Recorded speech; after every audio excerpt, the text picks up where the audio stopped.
Tiempos complicados en Israel. Karim Khan, el fiscal de la Corte Penal Internacional, solicitó la detención del primer ministro israelí Benjamín Netanyahu y el ministro de la Defensa, Yoav Gallant, a la vez de los líderes de Hamas, Yahya Sinwar e Ismael Haniyeh.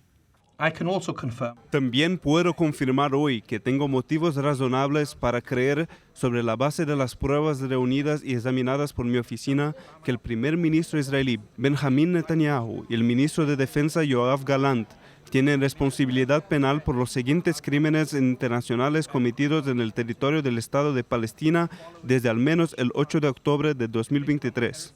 Los crímenes incluyen hacer morir de hambre a civiles como método de guerra, causar intencionalmente grandes sufrimientos, lesiones graves al cuerpo o la salud, o tratos crueles, matar o asesinar intencionalmente o dirigir ataques intencionalmente contra una población civil, así como crímenes de la lesa humanidad del exterminio y o asesinato, persecución y denuncia de delitos con la comisión de otros actos inhumanos. Mi oficina sostiene que hay motivos razonables para creer que esos tres líderes de Hamas, Yahya Sinwar, Mohammed Daif y Ismael Haniyeh, son penalmente responsables de la matanza de civiles israelíes en ataques perpetrados por Hamas y otros grupos armados el día 7 de octubre de 2023, la toma de rehenes y los demás delitos alegados en nuestras solicitudes.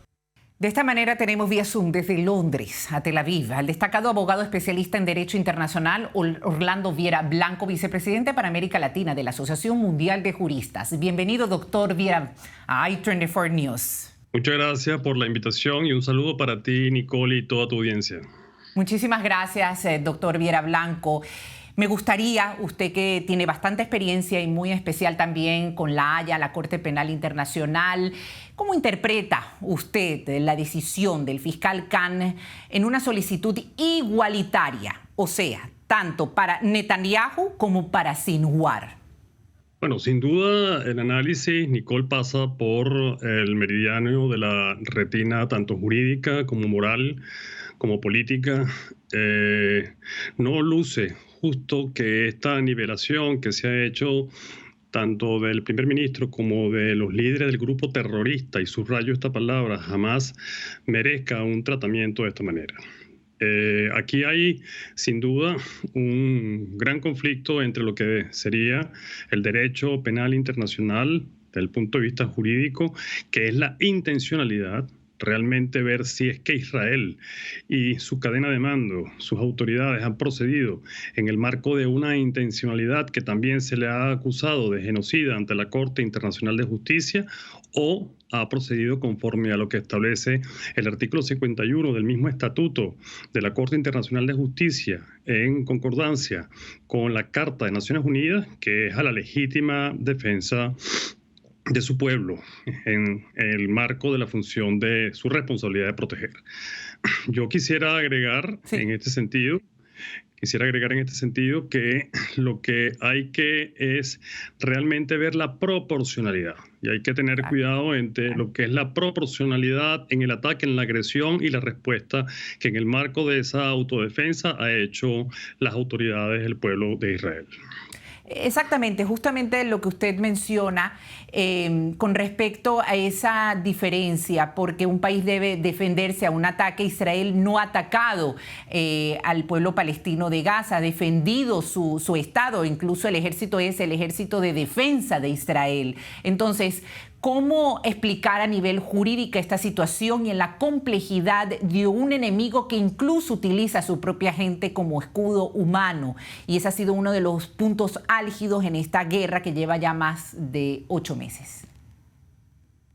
Bueno, el Estatuto de Roma, así como el Estatuto de la Corte Internacional de Justicia y el derecho internacional en materia de conflictos armados, te señala una serie de parámetros con los cuales también se debe responder y acatar. Por ejemplo, todo esto que ha denunciado, te comento ahora la denuncia hecha por Sudáfrica en contra de Israel, donde han puesto sobre la mesa que hay, digamos, un bloqueo en los suministros, en el combustible, en las medicinas, en el agua, en fin, y que esto podría estar causando sufrimiento igualmente en Gaza, es un tema que debe valorarse y, repito, de cara a la proporcionalidad. Pero por otro lado, cuando tú has tenido un ataque absolutamente aberrante, cruel, por parte de grupos terroristas que se defienden y que escudan en humanos, incluso en rehenes, para eventualmente vulnerar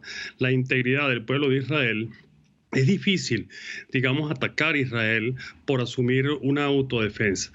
Yo lo que recomendaría en estos casos es que, de cara a lo que ha decidido recientemente la Corte Internacional de Justicia sobre aliviar la carga de la narrativa, de incitar a algún tipo de exterminio, de incitar a una desproporcionalidad, de librar de pronto ataques que sean mediante bombas de alto quilate, donde se obliga a proteger a la población civil, esto va a ser un desafío, un reto por parte del pueblo de Israel, porque le han exigido que mes a mes reporte si se han cumplido algunas de las medidas preventivas que la Corte Internacional de Justicia ha girado en torno a una medida preliminar que debo también aclarar, es una medida preliminar que no califica todavía si estamos en presencia de un delito de genocidio o no. Exactamente, justamente de lo que usted está comentando, doctor Viera Blanco, la Corte Penal Internacional de Justicia había ordenado a Israel detener las operaciones en Rafah. Veamos el siguiente reporte. El Estado de Israel, de conformidad con sus obligaciones en virtud de la Convención para la Prevención y Sanción del Delito de Genocidio y en vista del empeoramiento de las condiciones de vida que enfrentan los civiles en la gobernación de Rafah, por 13 votos contra 2, inmediatamente detener su ofensiva militar y cualquier otra acción en la gobernación de Rafah que pueda infligir al grupo palestino en Gaza condiciones de vida que provocarían su destrucción física, total o parcial. El presidente de la Corte, Salam Nauf, declaró esta orden. Recordemos que Sudáfrica presentó ante la Corte Internacional de Justicia la acusación de genocidio contra Israel por su proceder en la Franja de Gaza el 29 de diciembre. Egipto, Turquía, doctor Viera Blanco, Nicaragua y Colombia se han sumado formalmente a la demanda legal de Sudáfrica. ¿Cómo cree usted que esto avanzará y qué puede pasar en estos meses venideros? Bueno, primero tenemos que diferenciar dos cosas para la audiencia. La primera es el procedimiento ante la Corte Internacional de Justicia, que tiene referencia estrictamente a la supuesta violación del convenio sobre genocidio. Un tema diferente es la Corte Penal de Justicia, que igualmente se encuentra en La Haya y que ha solicitado igualmente una medida precautelar de arresto en contra del primer ministro de Israel. Con respecto a lo primero y a la suma que se han hecho o a la adhesión que se han hecho otros países, este es un proceso que podría durar años. Y te repito, lo que se va a tratar de determinar allí es si realmente el pueblo de Israel ha procedido de manera proporcional, pero sobre todo mediante una ofensiva que pueda ser calificada de intencional. Ahí estriba realmente todo el tema, porque es el tema de la voluntariedad. Y en el tema de estar siendo enjuiciado o procesado en este momento o investigado el primer ministro de Israel y alguna cadena de mando como su ministro de Justicia ante la Corte Penal Internacional por delitos o por crímenes de agresión, por crímenes de guerra, en este caso, lo que se tiene que valorar igualmente es la responsabilidad individual de estos funcionarios en la defensa o en autodefensa que también prevé el orden público internacional. De tal manera que estamos en presencia de dos procesos que van en paralelo, pero que, atención, la medida preventiva no habla del cese al fuego, sino que de alguna manera estas hostilidades se hagan conforme a lo que se denominan el orden público del jus bellis o de las reglas humanitarias de los conflictos de guerra.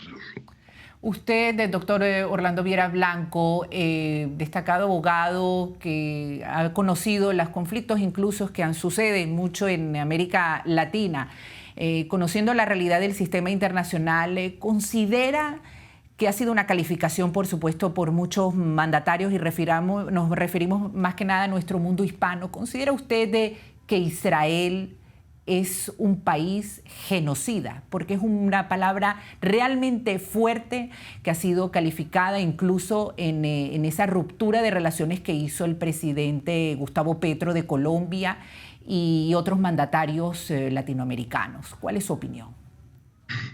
Bueno, te decía al principio de la entrevista que hay que ver esto desde el punto de vista jurídico, desde el punto de vista moral y desde el punto de vista político, que por cierto son aspectos en los cuales al momento de decidir estas causas, los disidentes, los jurisdisidentes deben evaluar.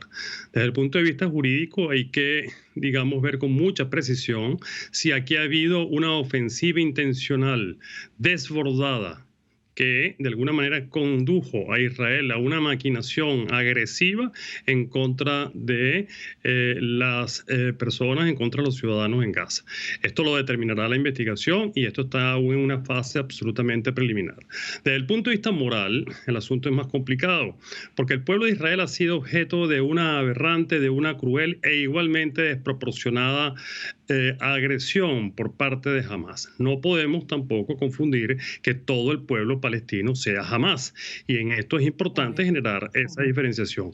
Pero ética y moralmente yo no veo que haya habido una agresión, que haya habido una ofensiva, que haya habido una intencionalidad dirigida desde Israel hacia Gaza, porque de pronto porque no hubo provocación. Aquí hubo una provocación. Aquí lo que ordena la autodefensa internacional es que haya proporcionalidad entre el medio empleado para contrarrestar esa agresión y la agresión misma. Muchísimas gracias, doctor Orlando Viera Blanco, por haber estado con esta conexión desde Londres a Tel Aviv en i24 News. Gracias a ustedes por la oportunidad. Hola, bienvenidos a nuestro canal YouTube en español de i24 News. Si te gustó este contenido, me encantará recibir tu like y así conocerás Israel en español. Te invito a inscribirte y así también recibir todas las notificaciones de nuestro contenido. A través de nuestro QR me gustaría saber desde dónde nos ves. Gracias y hasta la próxima.